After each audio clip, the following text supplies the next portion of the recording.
ഈ അടുത്ത കാലത്ത് കുടുംബവുമൊത്തൊരു ക്ഷേത്രോത്സവത്തിന് പോയപ്പോൾ ക്ഷേത്രത്തിൻ്റെ തിരുമുറ്റത്തിന് സമീപമായി എനിക്ക് അപരിചിതരായ രണ്ട് ബാല്യകാല സുഹൃത്തുക്കളുടെ സംസാരം എൻ്റെ മനസ്സിൽ കുറച്ച് തീ കോരിയിട്ടു. കണ്ണുകൾ ഈറനണിയുകയും ചെയ്തു.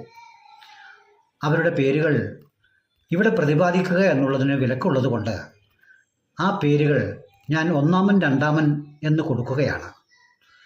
ഒന്നാമൻ രണ്ടാമനോട് ചോദിച്ചു, എത്ര കാലമായി ചങ്ങാതി നിന്നെ കണ്ടിട്ട്? നമ്മൾ ബാല്യകാലങ്ങളിൽ കളിച്ചു നടന്നവരാണല്ലോ, വർഷങ്ങൾ ഒരുപാട് പോയി കഴിഞ്ഞു, നിനക്ക് എങ്ങനെയുണ്ട്? രണ്ടാമൻ പറഞ്ഞു, സുഖമാണ്, വലിയ കുഴപ്പമില്ലാതെ അല്ലലില്ലാതെ കഴിഞ്ഞു പോകുന്നു എന്ന്. നിനക്കെങ്ങനെയുണ്ട് എന്ന് രണ്ടാമൻ തിരിച്ചു ചോദിച്ചു. അവനും ആ ഉത്തരം തന്നെ പറഞ്ഞു, സുഖമാണ്. മറ്റു വിശേഷങ്ങൾ എന്തൊക്കെയുണ്ട് എന്ന് ഒന്നാമൻ വീണ്ടും ചോദിക്കുന്നു. കൂട്ടത്തിൽ അച്ഛനും അമ്മയ്ക്കും